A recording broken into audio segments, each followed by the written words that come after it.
নমস্কার সবাইকে, welcome back to our channel. আজকে আমরা রান্না করব খাসির কালা ভুনা। তাই এখানে আমরা পেঁয়াজ বেরেস্তা করে নিচ্ছি।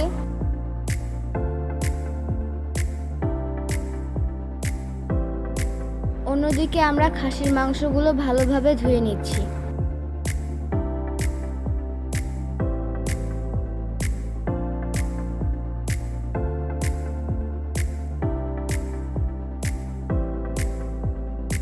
আমাদের বেরেস্তা ভাজা হয়ে গিয়েছে, এখন নামিয়ে নিচ্ছি।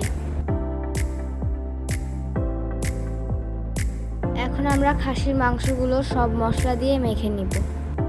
প্রথমে দিয়ে দিচ্ছি হলুদ গুঁড়ো, মরিচ গুঁড়ো, আদা বাটা, রসুন বাটা, পরিমাণ মতো লবণ, টক দই, তেজপাতা, গরম মশলা ও স্টারফল।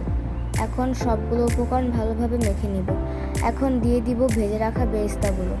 এখন ভালোভাবে মেখে কিছুক্ষণের জন্য ঢেকে রেখে দিব। এখন আমরা কড়াই বসিয়ে দিয়েছি, দিয়ে দিচ্ছি সরিষার তেল, দিয়ে দিচ্ছি মেখে রাখা মাংসগুলো।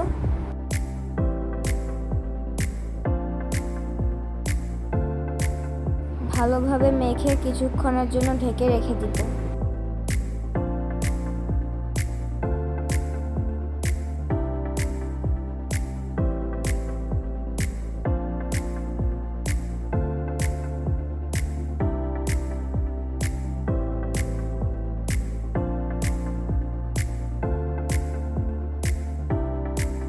এখন ঢাকনা উঠিয়ে কিছুক্ষণ নেড়ে আবারও ঢেকে দিব।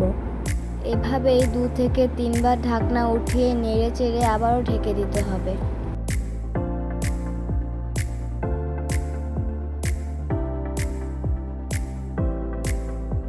আমাদের কালা ভুনাটা প্রায় হয়ে গিয়েছে, এখন নামিয়ে নিব।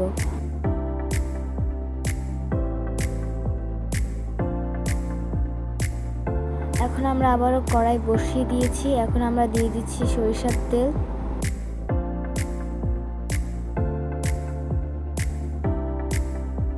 এখন আমরা মাংসটা ভেজে নিব। চুলার আঁচ মিডিয়ামে রেখে আমাদের মাংসটা ভেজে নিতে হবে। আমাদের মাংসটা ঘন ঘন নেড়ে ভেজে নিতে হবে।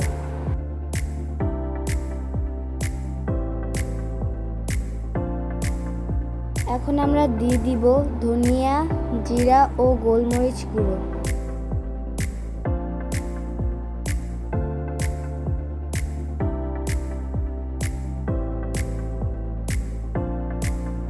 দিয়ে দিব কিছু কাঁচামরিচ। ভালোভাবে মিশিয়ে নিব।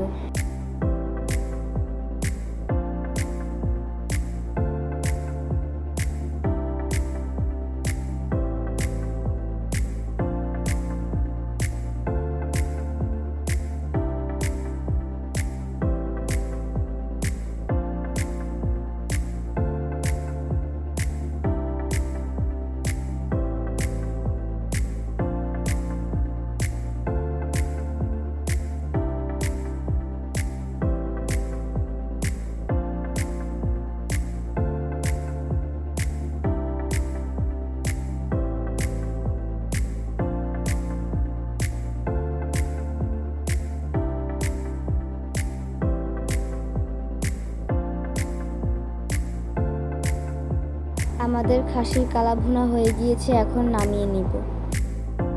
ফাইনালি আমাদের খাসির কালা ভুনা হয়ে গিয়েছে। অবশ্যই আপনারা কমেন্ট করে জানাবেন কেমন হয়েছে এবং আপনারা এটা বাসায় ট্রাই করে দেখবেন এবং আমাদের চ্যানেলটিকে লাইক করে, শেয়ার করে এবং সাবস্ক্রাইব করে এবং বেল বাটনটিকে প্রেস করে আমাদের পাশেই থাকবেন। ধন্যবাদ।